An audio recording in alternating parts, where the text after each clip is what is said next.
Hubo un tiempo en el que los hombres caminaban junto a los dioses y el mar lo recordó todo.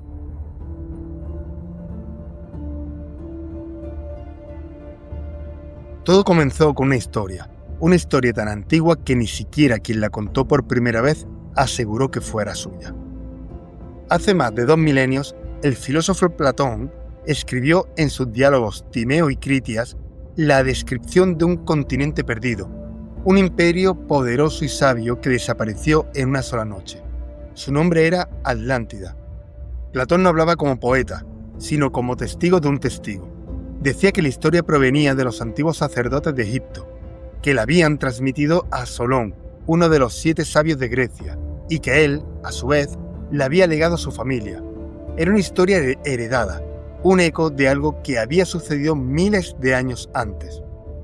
Según el relato, la Atlántida era una isla inmensa, mayor que Libia y Asia juntas, situada más allá de las columnas de Hércules, el estrecho de Gibraltar, y habitada por una civilización avanzada, bella y poderosa. Sus templos estaban recubiertos de metales desconocidos, sus canales eran anchos como ríos, sus torres brillaban bajo el sol. Era una utopía, un mundo perfecto.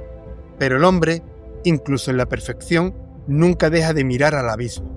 Los atlantes, escribió Platón, comenzaron siendo nobles, sabios, en armonía con las leyes del universo, hasta que el orgullo los corrompió.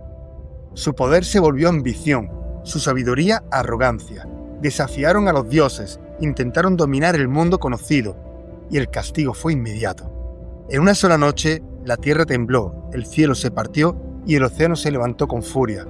La Atlántida desapareció bajo las aguas, en un día y una noche de infortunio. Así terminó el relato de Platón. Un mito, dirían algunos, una advertencia moral, dirían otros. Pero para ciertos oídos, aquellas palabras no sonaban como una fábula, sino como un recuerdo. Porque, ¿qué pasa cuando un mito es demasiado preciso? Cuando describe rutas, distancias y materiales reales. Cuando habla de una catástrofe geológica que coincide con evento ocurrido al final de la última edad de hielo. ¿Y si la Atlántida no fue una invención? ¿Y si fue una memoria ancestral, el testimonio de un mundo anterior al nuestro? Desde entonces, la humanidad ha buscado esa ciudad perdida, como quien busca su propio reflejo en el agua.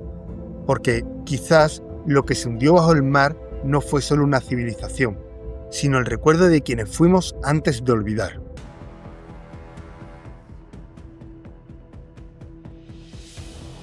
La historia de la Atlántida nació de una voz, la de Platón, el filósofo que quiso enseñar al mundo que incluso las civilizaciones más gloriosas pueden perecer bajo el peso de su orgullo. Pero lo que Platón escribió no sonaba como un mito cualquiera. En sus diálogos, Timeo y Critias, no hablaba de fantasmas ni de leyendas. Hablaba de geografía, de política, de arquitectura y de cronología. Describía con detalle la ubicación del continente, su capital circular con canales concéntricos, sus leyes, su sistema agrícola y hasta los metales que revestían sus templos. Todo tenía una precisión casi científica. Platón situó la desaparición de la Atlántida 9000 años antes de Solón, es decir, alrededor del 9600 a.C., una fecha sorprendentemente cercana al final de la última edad de hielo, cuando los niveles del mar se elevaron abruptamente. Durante siglos, los filósofos se debatieron entre dos interpretaciones. Los escépticos, como Aristóteles, afirmaban que la Atlántida era una metáfora política, una advertencia sobre los peligros del poder y la corrupción. Pero otros pensadores, como Crantor, Iámblico o Proclo, aseguraban que Platón no había inventado nada, que sus palabras se basaban en un relato real, preservado por los sacerdotes egipcios del templo de Sais. En ese relato, los atlantes eran los herederos de una era anterior, una civilización que conocía las leyes del cielo y de la tierra, que dominaba la energía, la navegación y quizás la conexión entre el espíritu y la materia. Una humanidad que cayó, pero no fue olvidada. El eco del relato platónico sobrevivió al tiempo. En la Edad Media, los cartógrafos colocaban islas misteriosas en el Atlántico. Durante el Renacimiento, Los exploradores salían en busca del continente perdido, convencidos de que aún dormía bajo las olas. Y en el siglo XIX, cuando la ciencia redescubrió las ruinas del pasado, el mito renació con fuerza renovada. El escritor Ignatius Donnelly, en 1882, publicó Atlantis, The Antediluvian World, y con una sola obra encendió de nuevo el fuego del mito. Donnelly afirmaba que todas las culturas antiguas eran herederas de un mismo origen, la Atlántida, que los templos mayas, las pirámides egipcias y los figuras de Mesopotamia eran reflejos distorsionados de un conocimiento primordial transmitido por los sobrevivientes del cataclismo. Desde entonces, la Atlántida dejó de ser solo una historia griega y se convirtió en una búsqueda global. Cada generación la ha situado en un lugar distinto, bajo el Atlántico, en las costas de España, en las islas Azores, en el Caribe, en el Sáhara o incluso bajo la Antártida. Pero más allá de los mapas y las teorías, hay algo más profundo que conecta todos los intentos. La intuición de que el ser humano no empezó de cero. Que hubo un tiempo anterior, una civilización madre, que sembró la semilla de la sabiduría en el mundo. Platón lo escribió como advertencia, pero el eco de sus palabras ha sido imposible de silenciar, porque el mito de la Atlántida no es solo un relato sobre la caída, es un espejo que nos recuerda quiénes podríamos llegar a ser y cuán fácil es olvidar.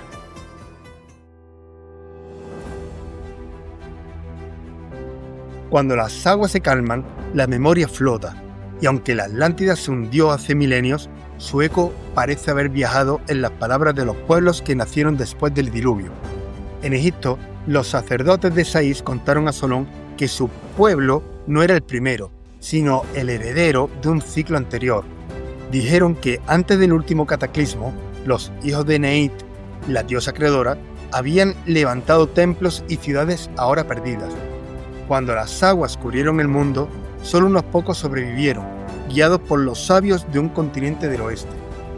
Una tierra que se hundió en el mar. En Sumeria, el relato es casi idéntico.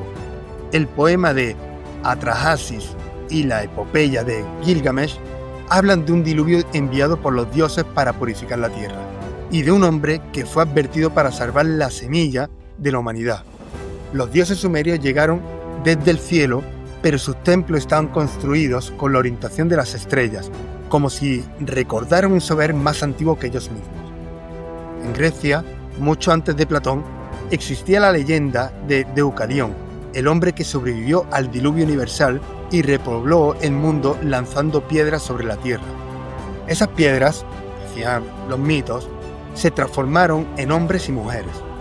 Eran los nuevos hijos del océano, nacidos de la piedra y del agua.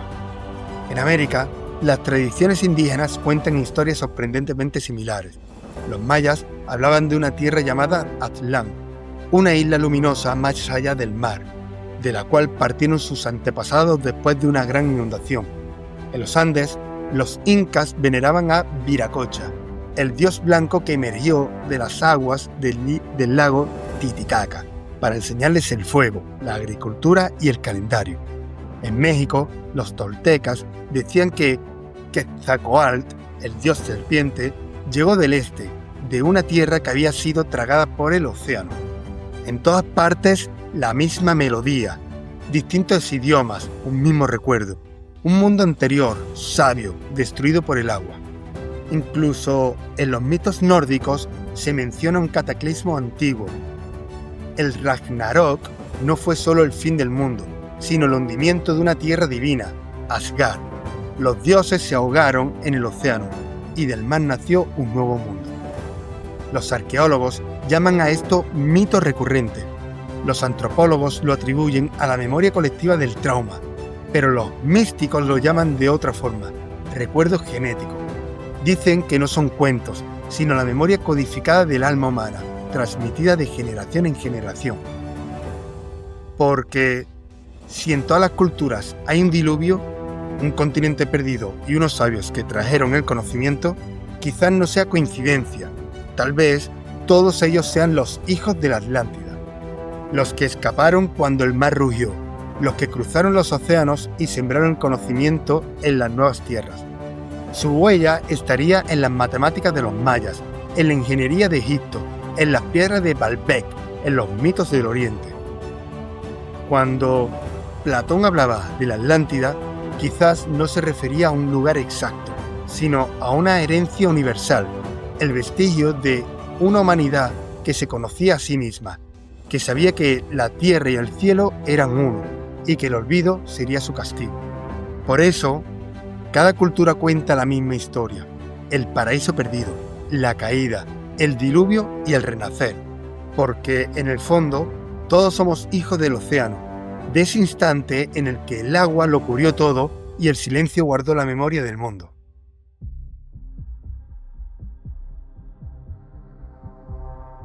Durante siglos, los mapas guardaron silencio, pero bajo ese silencio, la Tierra aún hablaba. Desde que Platón escribió su relato, miles de investigadores han tratado de localizar la Atlántida, y aunque ninguno ha ofrecido una prueba definitiva, cada intento ha revelado algo. El planeta conserva cicatrices que coinciden con las palabras del filósofo. Una de las teorías más aceptadas por la ciencia moderna sitúa a la Atlántida en el mar Egeo, en la isla de Santorini, la antigua Tera. Allí, hace unos 3.600 años, una de las mayores erupciones volcánicas de la historia destruyó la civilización minoica, sepultando su capital bajo ceniza y fuego. Los arqueólogos creen que esa tragedia pudo inspirar la historia transmitida a Platón. Las ruinas de Akrotiri, con sus calles pavimentadas, sus frescos y sus casas de varios pisos, parecen un eco de la sofisticación que el filósofo describía. Pero hay un problema. El relato de Platón hablaba de una catástrofe mucho más antigua, miles de años anterior al esplendor minoico. Otros investigadores miraron hacia el oeste. En el Atlántico, entre las Azores y las Canarias, se extiende una meseta submarina llamada Dorsal del Atlántico Medio. Allí, los geólogos han encontrado estructuras rocosas que podrían haber estado sobre el nivel del mar hace 12.000 años, antes del derretimiento de los glaciares. Algunos fragmentos de basalto muestran erosión costera, como si hubiesen sido moldeados por olas, no por el fuego. En 1973, el oceanógrafo soviético Nikolai Shirov publicó estudios que sugerían la existencia de una plataforma continental hundida entre Madeira y las Azores, y décadas después, exploraciones con sonar detectaron formaciones rectilíneas, como si se tratara de calles, muros o canales colapsados. En 2011, un grupo de científicos españoles encabezado por Richard Freund localizó patrones circulares en los humedales de Doñana, en el sur de España. Imágenes satelitales mostraban estructuras concéntricas bajo el fango, idénticas al diseño que Platón había descrito para la capital Atlante. La hipótesis proponía que la Atlántida pudo estar en la costa de Cádiz y que un tsunami posterior dispersó a sus supervivientes hacia el interior. Otras teorías son aún más audaces. El investigador Charles Hapgood sugirió que la Atlántida se encontraba en la Antártida, cuando aún no estaba cubierto de hielo. Basó esa idea en los antiguos mapas de Piri Reis y Oronteus Finaeus, cartas náuticas del siglo XVI que muestran la Antártida con costas libres de glaciares, siguiendo una cartografía imposible para su tiempo. Según Hapgood, un desplazamiento súbito de la corteza terrestre, un deslizamiento polar, por ejemplo, habría trasladado el continente hasta su posición actual, cubriéndolo de hielo en cuestión de semanas. Albert Einstein, intrigado, respaldó públicamente algunos aspectos de su teoría, reconociendo que los polos de la Tierra podrían moverse más rápido de lo que se pensaba. En tiempos recientes, la tecnología ha añadido nuevas piezas al enigma. El sonar, los satélites y la exploración submarina han revelado ciudades sumergidas en lugares impensables. Yonaguni, en Japón, Tihuarca, en la India, Cuba submarina frente a la península de Guanajacaibes, todas datan de época en que oficialmente el ser humano aún no había construido nada tan complejo. Quizás la Atlántida no fue un solo lugar, sino una red de civilizaciones hermanas, unidas por el mismo conocimiento y destruidas por el mismo cataclismo. La civilización madre podría haber sido global, extendida por los océanos que luego la devoraron. Los antiguos llamaban a esos sabios dioses, pero quizás eran solo hombres que sabían más de lo que nosotros recordamos. Y cuando el mundo colapsó, su legado se fragmentó y hundió con ellos. Lo poco que sobrevivió se transformó en mito.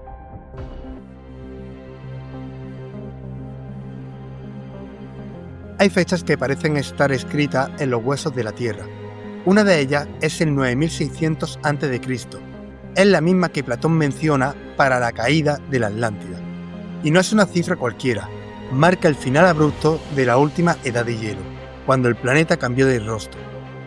Durante milenios, los glaciares habían cubierto gran parte del hemisferio norte, pero entonces algo ocurrió, algo tan repentino y devastador que el clima del planeta cambió en cuestión de semanas. Los geólogos lo llaman el Younger Dryad, un evento que provocó un colapso climático global. En los núcleos de hielo de Groenlandia se observa una capa de polvo cósmico y nanodiamantes, indicando que algo gigantesco, un cometa, un asteroide o una serie de impactos, golpeó la Tierra con fuerza inconcebible. Las temperaturas se desplomaron, los mares se alzaron, los ríos cambiaron de curso y especies enteras desaparecieron. Los mamuts, los tigres dientes de sable y buena parte de la megafauna se extinguieron en apenas unos siglos. Pero lo más enigmático es que la capa de destrucción coincide con la fecha exacta que Platón atribuye a la caída de la Atlántida. Algunos investigadores creen que ese impacto provocó el derretimiento repentino de los casquetes polares, liberando millones de toneladas de agua dulce hacia los océanos. El nivel del mar subió hasta más de 100 metros. Islas enteras desaparecieron, continentes costeros quedaron bajo las olas. En el Golfo de México, científicos hallaron fragmentos de vidrio fundido formados a temperaturas imposibles en condiciones naturales. En Canadá y Siberia, extensos campos de cráteres apuntan a un bombardeo celeste. Y en Groenlandia, bajo más de 1 kilómetro de hielo, se descubrió un cráter de 30 kilómetros de diámetro, formado, según los estudios, hace unos 12.000 años. La hipótesis del impacto del Younger Dryad plantea que una lluvia de fragmentos cometarios golpeó el hemisferio norte, desencadenando incendios, tsunamis y el colapso de los ecosistemas. Pero quizá lo más importante no fue el daño físico, sino el vacío cultural que dejó tras de sí. En Turquía, bajo las arenas de Göbekli Tepe, los arqueólogos hallaron un complejo monumental construido justo después del cataclismo. Sus tallas muestran animales extinguidos y un pilar con símbolos astronómicos que parecen registrar un evento cósmico. Un enjambre de cometas que cruzó el cielo hace unos 12.800 años. Los constructores de Göbekli Tepe parecen haber sido sobrevivientes, los herederos de una civilización anterior que intentaba preservar su conocimiento en piedra. Si la Atlántida existió, aquel fue su fin, un evento global, registrado en mitos de todas las culturas. El diluvio de Noé, el hundimiento de Lemuria, el fin de los Nephilim, la guerra de los dioses de los Vedas, todos narran lo mismo, con distintos nombres.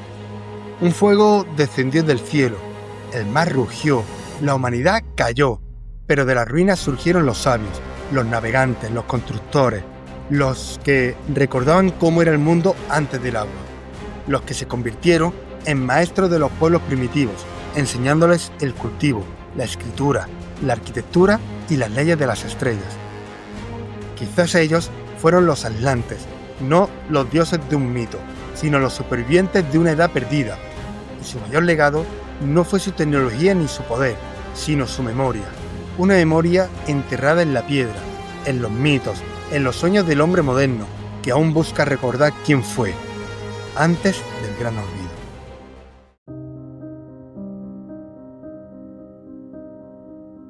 El mar puede borrar una ciudad, pero no una idea. Y cuando las aguas retrocedieron, los hombres que sobrevivieron al cataclismo llevaban dentro de sí una herencia que no sabían explicar, una memoria sin origen. No eran pueblos primitivos los que surgieron tras el diluvio, eran sociedades que ya sabían construir, que levantaron templos alineados con los astros y que hablaban del cielo con una precisión que asombra incluso hoy. En las arenas de Egipto se alzan las pirámides como testigos del amanecer del mundo. Los textos antiguos dicen que el conocimiento de los constructores vino de los hijos de Tot, sabios llegados de una tierra que se hundió bajo las aguas. Tot, el dios escriba, es descrito como el señor del tiempo, el que cruzó el océano con las tablas del conocimiento. Algunos investigadores modernos han comparado su figura con la de Hermes Trismegisto, el portador de la sabiduría atlante según la tradición hermética. Más al este, en Mesopotamia, los sumerios hablaron de los Anunnaki, seres que descendieron del cielo y enseñaron a los hombres las leyes, la escritura, la agricultura y la astronomía. Pero hay algo que suele olvidarse. En su lengua, Anunnaki no significa dioses, sino los que vinieron del mar celestial. ¿Podría tratarse de una referencia simbólica a los sabios del océano, a los portadores del conocimiento de un mundo hundido? En América, los mayas y los aztecas contaban algo semejante. Decían que sus antepasados vinieron de una tierra más allá del mar, destruida por el fuego y el agua.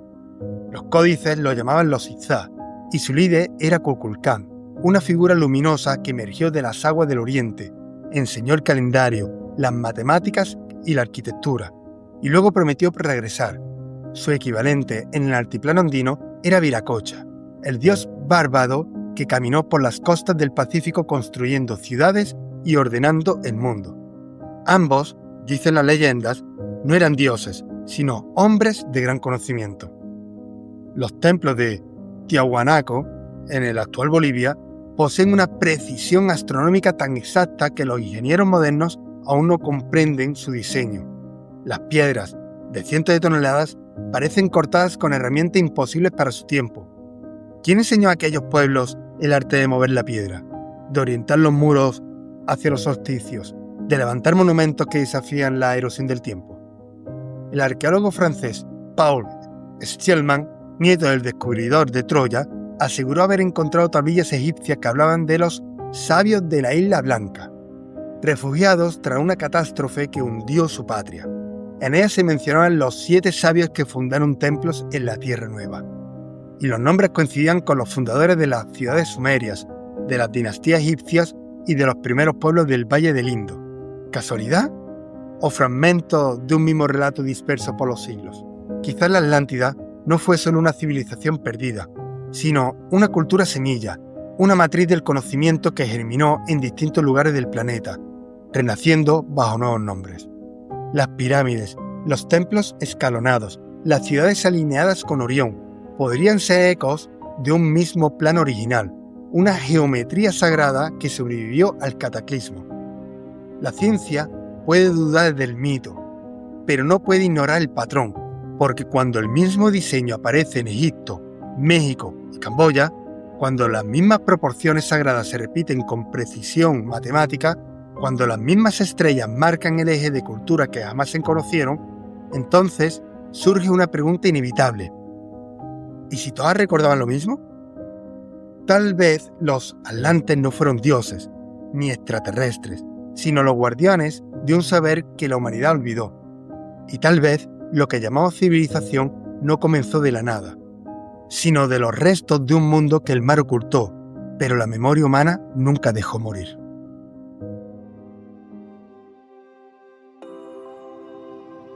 La Tierra recuerda, y a veces lo hace a través de su propio cuerpo. Si uno traza líneas entre las antiguas civilizaciones del mundo, algo asombroso comienza a revelarse. No son puntos dispersos en el mapa, sino nodos de una red precisa, como si hubieran sido colocados siguiendo un patrón invisible. Los templos de Egipto, las pirámides de México, las ruinas de Angkor, las líneas de Nazca, Stonehenge, Tiahuanaco, la isla de Pascua, todos parecen estar alineados con una geometría global. Los investigadores llaman a este fenómeno líneas Ley, senderos energéticos que recorren el planeta, como si la Tierra tuviera venas por donde fluye su propio campo vital. En el siglo XX, el ingeniero británico Alfred Watkins descubrió que muchos de los sitios sagrados de Inglaterra se encontraban conectados por líneas rectas perfectas, trazadas sobre las colinas, ríos y megalitos. Cuando extendió ese patrón al resto del mundo, emergió una red que parecía envolver el globo entero. Y en el centro de esa red, algunas rutas pasaban justo por el Atlántico. Las coordenadas de la Gran Pirámide de Giza coinciden casi exactamente con el punto que divide la Tierra en dos mitades iguales de tierra y mar. No hay otra construcción en el planeta ubicada con tanta precisión. Los constructores sabían algo sobre la forma del mundo que, oficialmente, no debería haberse descubierto hasta miles de años después. Desde Giza hasta Teotihuacán, desde Machu Picchu hasta la isla de Pascua, las distancias y orientaciones siguen proporciones matemáticas idénticas, basadas en la geometría sagrada del círculo, el triángulo y la espiral.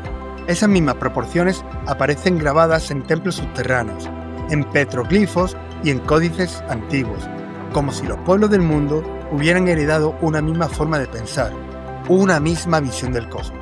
El arquitecto francés Xavier Guichard descubrió que los nombres de muchas ciudades europeas guardaban raíces fonéticas comunes, todas derivadas de una palabra ancestral relacionada con luz o piedra. Parecía una lengua madre, una huella lingüística de los pueblos que surgieron tras el gran cataclismo. Los mayas hablaban de la cuadrícula del cielo, un entramado invisible que unía a los mundos. Los egipcios llamaban a eso la red de An, el patrón que unía a los dioses con la tierra. Y en la tradición celta, las líneas ley eran los caminos de los dragones, rutas de energía donde se cruzaban lo humano y lo divino. Si la Atlántida existió, quizás sus sabios comprendían esta red, no como superstición, sino como ciencia sagrada. Tal vez sus templos, pirámides y monumentos no eran simples construcciones, sino nodos resonantes de un campo energético planetario. Puntos de equilibrio donde la vibración de la Tierra se encontraba con la del cielo. Los antiguos sabían que el mundo no era estático, que todo, desde las montañas hasta el pensamiento, vibra. Y si la Atlántida dominaba ese conocimiento, quizás sus ciudades estaban diseñadas para mantener la armonía del planeta. Cuando se hundió, esa red quedó rota y la humanidad entró en su largo sueño. Hoy, algunos investigadores sostienen que al renacer de la conciencia global, la conexión entre ciencia, energía y espiritualidad podría ser una forma de recordar ese mapa perdido, el mapa de la memoria, la geometría de un mundo que no fue olvidado, solo sumergido en el inconsciente colectivo.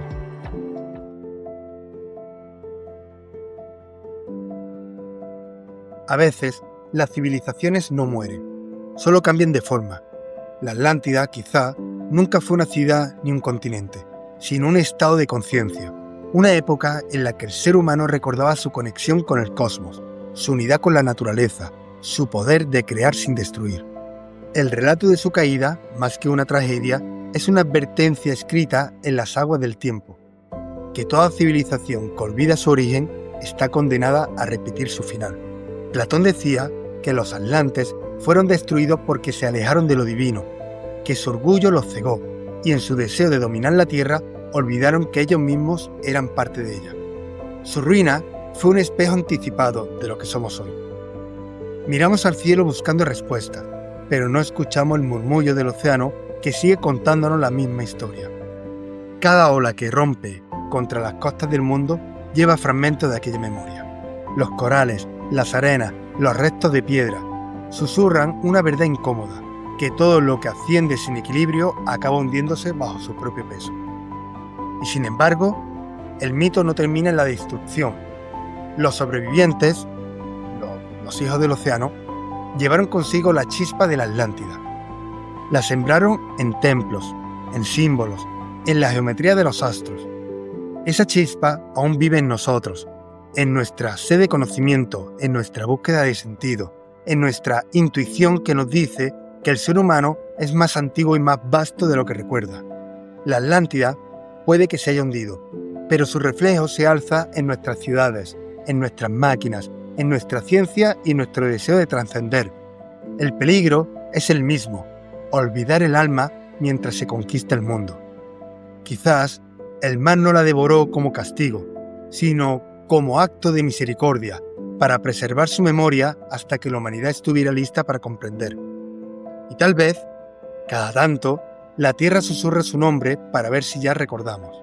El eco de la Atlántida no proviene del fondo del océano, sino de lo más profundo de nosotros mismos. Está en nuestros sueños, en nuestras visiones, en esa sensación de que hubo un antes del que aún conservamos la nostalgia. Porque quizás todos llevamos dentro un fragmento de esa isla, una ciudad sumergida en el alma, esperando el momento de emerger otra vez.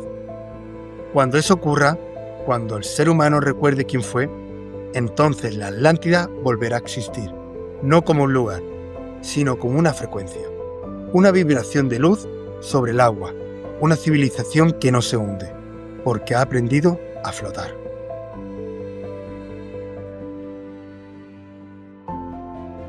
Si te ha gustado este vídeo, dale like, suscríbete y activa la campanita. Y por supuesto, deja tu comentario aquí. Me interesa mucho saber lo que opinas sobre el tema. Chao.